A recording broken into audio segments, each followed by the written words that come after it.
Today is March 5th, 2012, and we are interviewing Mr. Richard Crickard with his son about his military service. Mr. Crickard, could you please give me your birth date, please? December 31st, 1928. Okay. And where were you born, sir? Where? Mm-hmm. I was born in Valleyhead, West Virginia. Okay. All right. Were you ever married, sir? Of course. Okay. For 58 years. 58, okay. To Darlene Arbogast.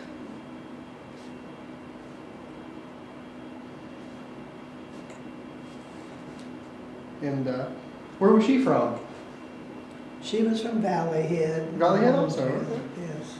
All right. And how many children did you guys have? Kevin, Marcia, Okay. and Denise. All right. Okay. And what branch of the service were you involved in, sir? I was in the United States Navy Okay. as a chaplain. Chaplain? Okay.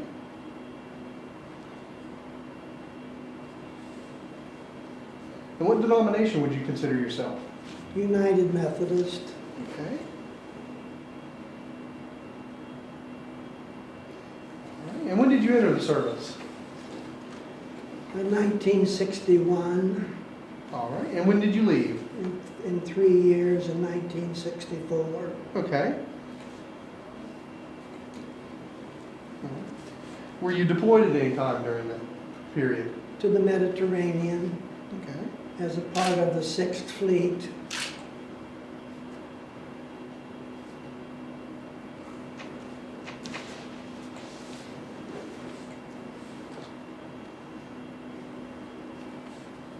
Okay. And what was your rank when you left? When I left the service, Yes. lieutenant. Okay.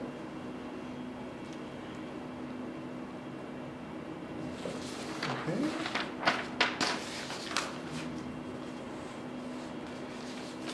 So you said you were born in Valleyhead.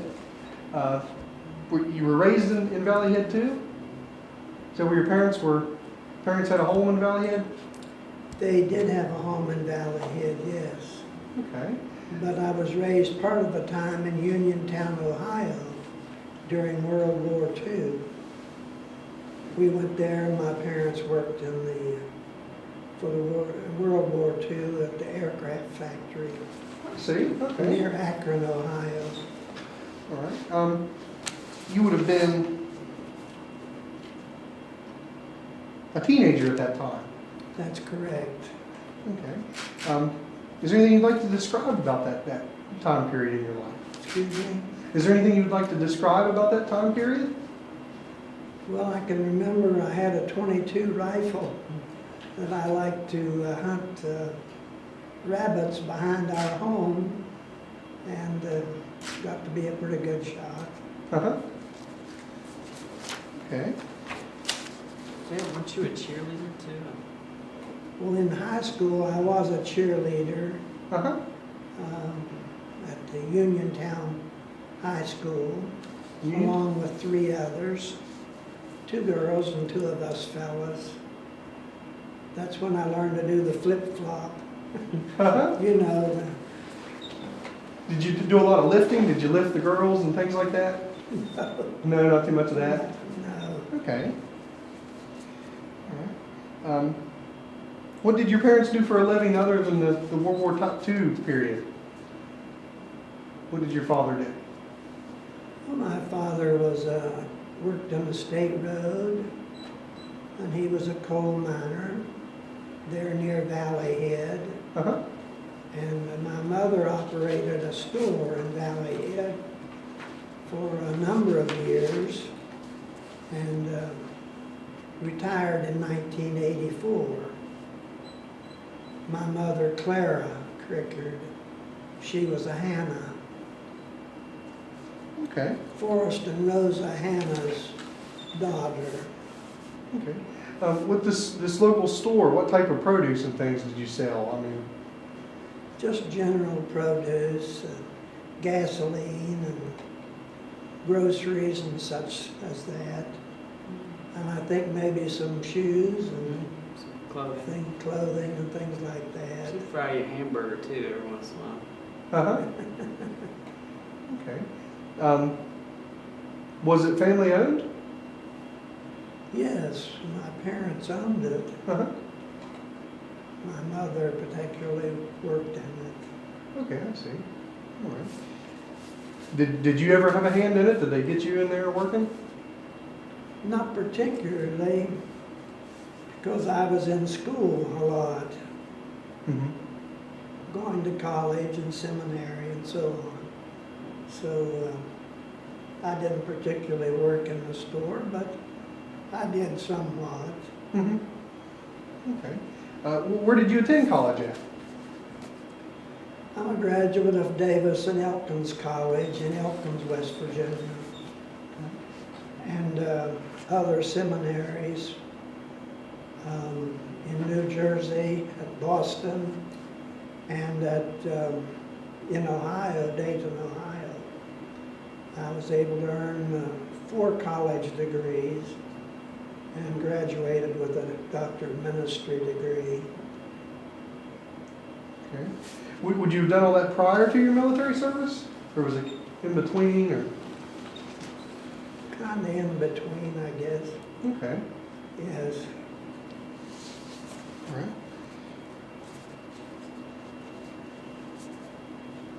Did you ever consider, was the mines ever an option for you? Did you ever consider going into coal mining?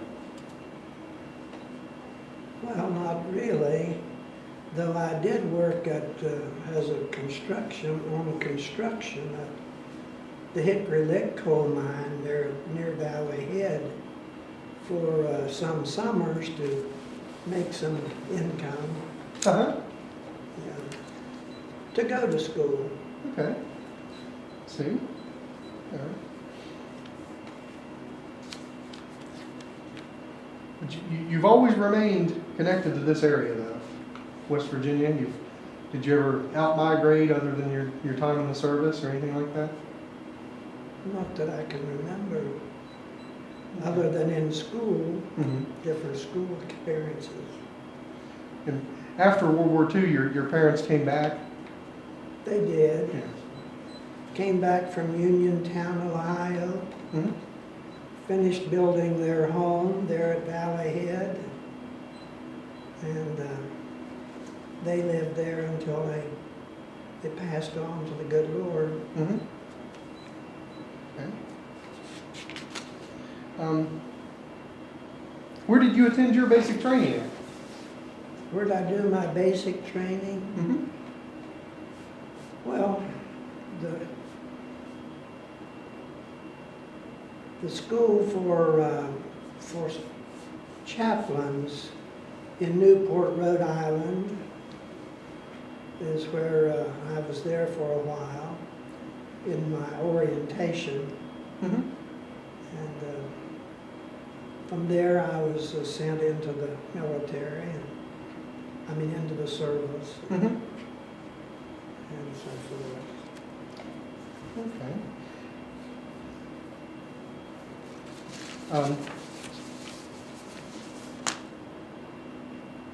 Said you're deployed in the Mediterranean. Do you recall what year exactly that would have been? I think about 1962 to 63. When I came back, it was before you were born, wasn't it, Chaplin?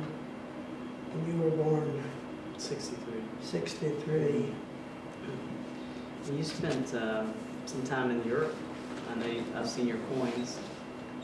Italy, France. Yes. Well, when you're in the Navy and in the Mediterranean, you go ashore Mm-hmm. and make friends. I made particularly friends in France, I remember. A couple that befriended me, and I was in their home. Mm-hmm. Did most of these people speak English? I think so. They must have, or I couldn't have understood them. Uh-huh. I don't know, your French isn't nous pas mal, n'est-ce pas? Yeah, a little bit of French. Growing up, Dad and I we share French. We'll speak. Just neither one of us are that great at it, but I think you know more French than you think you do. Do you think you may have picked that up during that time period? What I was told by the people, a man in France there, was what I needed to do was stay there for, if I had been there and lived there for 6 months, then I would have learned to speak French fluently. Uh-huh. But of course I didn't get to do that. Okay. Is there any way you can describe the objectives of the mission that you were on when you went into the Mediterranean? Well, we were a part of the 6th Fleet, Uh-huh. and in various ports, Naples. We went up to, I remember we would, on one of our tours, we went up to Rome, Mm-hmm. and I was privileged to be in the Vatican, there at Rome. Okay. So you were providing,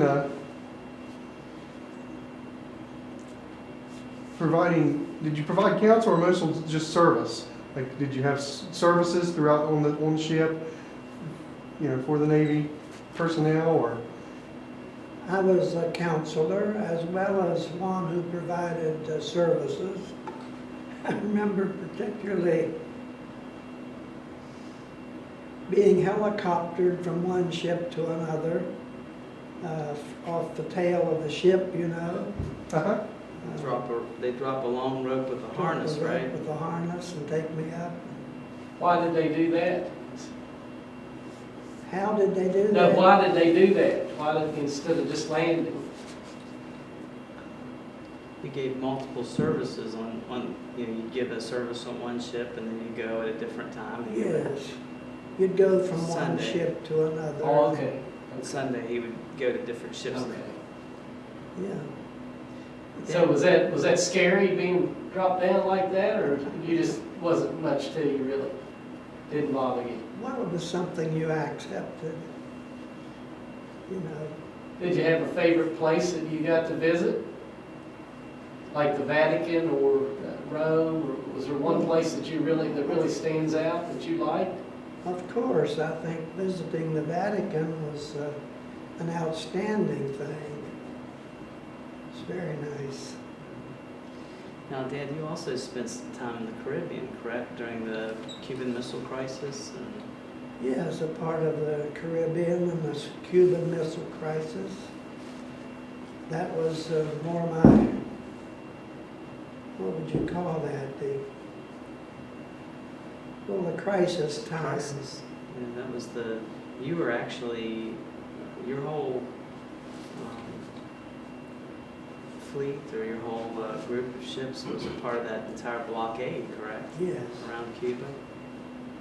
Destroyer Division 202, the Bristol, the John Paul Jones, and the Norris were a part of that Destroyer Division 202 that I was privileged to be the chaplain of. And you were responsible for providing service to all those ships? Yes, sir, that's where some of the helicoptering came in, from one ship to the other and Mhm. so on. Okay. Was services typically held on Sunday, or was there other services throughout the week? Services throughout the week. I see. You'd have preaching services, but not only that, you'd have communion services for the people, and they would come. Particularly if the captain reported the group, the attendance, why others would come. I see. Dad, you were in Camp Lejeune, correct? Did you do a little brig duty there? Yes, I was at Camp Lejeune, North Carolina. I believe that was my first military service after graduating from the Chaplin school in Rhode Island. My wife and I went down there, and we had 2 daughters then, 2 young daughters, Denise and Marcia. Okay. And Kevin was born later. Yeah, he did brig duty, didn't he? Kept an eye on those. You know the Marines are a department of the Navy, right? Because they needed adult supervision. So I did do brig duty there at Camp Lejeune, North Carolina. That's true. Counseling the people that were in the jail or in the brig or whatever, and going there on days other than Sunday and holding services in the brigs. Well, not so much in the brigs, but in the apartment where they would have services Mm-hmm. for the prisoners. How did you feel about being able to provide those types of services? I feel fine. That's the reason I'm in the ministry, is to minister to others. And so that's the way we did it. But what about the counseling part of things? Do you think that you were able to help a lot of individuals? Well, I listened to them Mm-hmm. and shared their experience and perhaps helped some of them. Mm-hmm. Was there a person or an event that sort of encouraged you to start becoming a chaplain? What'd you say, sir? Was there an event? Was there an event or a person that encouraged you to become a chaplain? Did you go to the Valleyhead church one time? And Yes. I attended the Valleyhead, what was then the Methodist Church, and was converted in an old-time revival meeting, and that led me into the ministry, the Christian ministry, and then that eventually led into the chaplaincy, but then back into the ministry in West Virginia. How old do you think you were at that time? it's 20s, weren't you? How old was I when I was Decided to be a preacher. decided to be a preacher as a young man? Uh-huh. Yes. Now, weren't you a history major at D&E? And then I think he was, as I remember Mamaw telling me, you can correct me, you were actually on the road to become an attorney at some point, and you were a history major, and then you went to the church and you prayed for some type of message, and you received it. And you, at that point, you were going to, I believe that was your story to me, you were going to be a preacher your whole life. You had the calling. Yes. Yes. Okay. That's a story Mamaw told anyways. Yeah. So you continued your ministry after your military service? Of course. The military service was just for 3 years. Mm-hmm. And I continued it for years in West Virginia. 37. As a member of the West Virginia Conference of the United Methodist Church. And I retired in 1990. Okay. Where were some of the churches that you served? Well, I served, now those I don't remember very well. Well, I know at Richwood you were an admiral in the Cherry River Navy. Yes. Now, as I understand, are both of you admirals, or you were? Bob Smithy. Yeah, you watch on. You knew Bob, and you know Yes. Bob now. Yes. But Dad was a preacher in Richwood when I was in kindergarten. Yes, I know Bob Smith. Okay. And then we were in White Sulphur Springs. White Sulphur Springs, and what were some of the other places? Clarksburg and Hinton. Broad Oaks Church in Clarksburg, and Hinton, West Virginia, And St. Mary's. and St. Mary's, and White Sulphur Springs. Did you have to move around some? I mean, was that that's pretty much I mean, you had to, right? You didn't have a choice in the matter? Well, I was in the ministry for that number of years, so the bishop would, from time to time, appoint me, as he does all people, clergy, to different appointments. But you always remained in West Virginia during that time? Yes. Okay.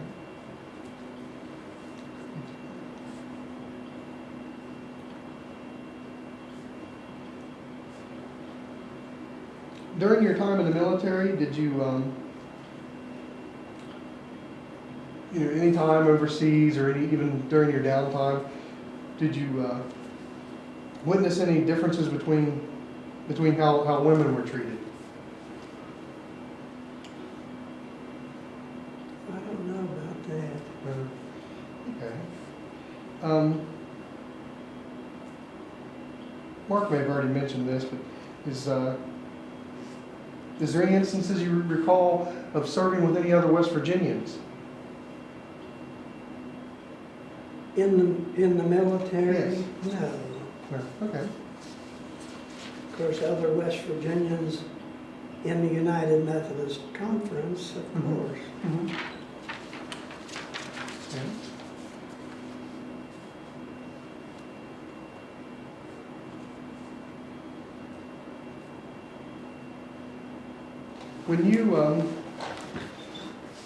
When you'd started pursuing the ministry, I mean, what actually led you to join the military? What led you to be a chaplain in the military? I was a younger man, and I felt that experience in the military would broaden my experience and understanding of the military. Mm-hmm. So I joined the military and was there for 3 years. And it did always give me an insight into the military. Do you feel that it gave you an insight probably to the broader world too? Sure. And I don't think, I know Dad's first charge, correct me if I'm wrong, was in West Union before he went into the Navy. Yes. And if I'm not mistaken, I can remember sometimes their Sunday dinners, they would go out to eat and you would get a hamburger between the two of you, and wouldn't you split it? So I know, how much did they pay you a month? Do you remember there? It was... At my first church, which was the United Methodist Church in West Union, I received $2,500 a year, which amounted to $208 a month, which meant you didn't have too much tax to pay, but you always had to pay some tax, of course. Mm-hmm. I'm talking about federal tax. I've always believed in paying federal tax and other taxes. Mm-hmm. Mom and Dad learned some really good hunting and fishing spots down in Dodders County.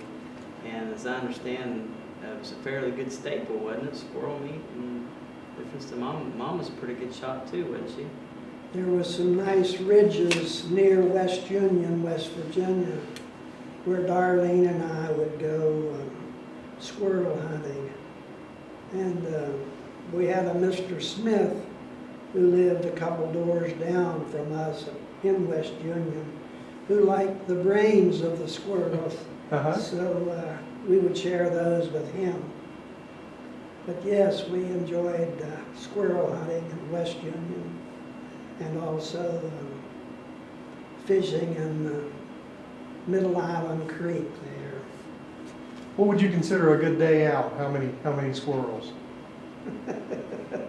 You'd limit out when you did. Well, sometimes you'd limit out and sometimes you wouldn't. Mm-hmm. Now you say your wife helped you shoot them. Did she help you skin them? I doubt that she helped skin them, but she certainly cooked them. Those were good. Well, great. She's always been a good cook. She always was a good cook. And her name is Darlene Arbogast. Okay. Her maiden name is Arbogast. Did you like the squirrel gravy? Did you eat a lot of that? Everyone likes squirrel gravy. At least one's in the Cherry River Navy. Yes. Ramps, right? I've always loved ramps, and Darlene did too. Did you go out and dig a lot of ramps? Over in Richwood country, there are ramps available back in the mountains. We drank quite a bit of sassafras over the years too. Yes, I think quite a few wild blackberries and raspberries, that's right. a few apples. Yes, that's right. So you spent a lot of time enjoying nature. Of course. Did you ever meet up with David Buck in Richwood? David Beck. Buck, Oh, of course. I think he was really into Yes, he hunting, was and, there. They had the panther hoax over there, Yes. Yes. Jim Comstock. We knew the Comstocks. Oh, yes. At the newspaper there Right. and so on. I dated Julia when she was young. She had braces on her legs. Yeah. I always liked her. The Comstocks. That's true. The parsonage we lived in was right across the road from Julia Comstock and her sister and her Kelly. parents. So we got to know the Comstocks well and liked them just fine.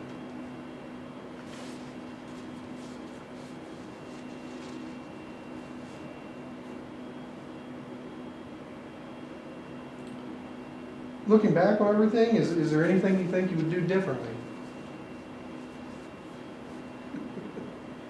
Well, you always know that there are things you would do differently if you had the opportunity to live life over. But basically, I've always been happy that God called me into the ministry and I was able to serve Him, have been able to serve Him since then. We were in the ministry for a number of years. It's 37, isn't it? Yes. 37. 37 years. Okay. Is there any advice that you would give to individuals that are currently in the military or possibly thinking about joining the military? Advice I would give them? Mm-hmm. Well, I remember I spoke against smoking back then because it was just coming out that smoking was detrimental to a person's health. Mm-hmm. So I remember advising them against smoking, but many people smoke, or men smoke in the military. Mm-hmm. But I've always been happy that it's something I haven't done as an habitual thing. Now, Dad and I, on the other hand, will share an occasional cigar.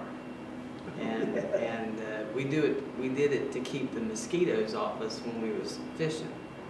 And usually when we go fishing, we get a pack of cigars. And I think you turned about as green as I did after a few puffs, and that's about all we could take. You know, we'd puff on them for about 5 or 10 minutes, and I think we'd throw the rest of them away. So, Yeah, that's true. So you've also enjoyed a lot of fishing over the years. Oh, sure. Trout fishing, native brook trout fishing, up Stewart Run, Windy Run. Don't give our secrets away, Dad. is, I know it'd be hard to say, but I mean, is there, out of all the places you've been a part of, all the communities you've been a part of in West Virginia, I mean, do you have a favorite? Do you have a favorite area or a favorite place that you've lived, or? Well, I think I like my hometown of Valleyhead real well, you know. But as I say, I served 7 charges Mhm. during the years in the ministry in West Virginia. And I felt welcome, invited at all of those, all of the 7 charges Mhm. in the state of West Virginia. So it would do no justice to pick a favorite. No, I can't think of a favorite. Mm-hmm. Okay. Well, is there anything at all you'd like to add? Either one of you? Well, I would like to say that they're taking real good care of me. They're at the West Virginia Veterans Nursing Facility. Uh-huh. They're taking real good care of me there. Okay. How long have you been there? Just a few weeks, Uh-huh. but they take good care of me. Feed me well. I sleep well from the medicine and so forth that I'm given. Mm-hmm. So I'm very, very happy at the West Virginia Veterans Nursing Facility. I feel it's a blessing to be there. Okay. All right. Well, I want to thank you both for your time, and especially want to thank you for your service to your country, sir. Thank you. Thank you very much.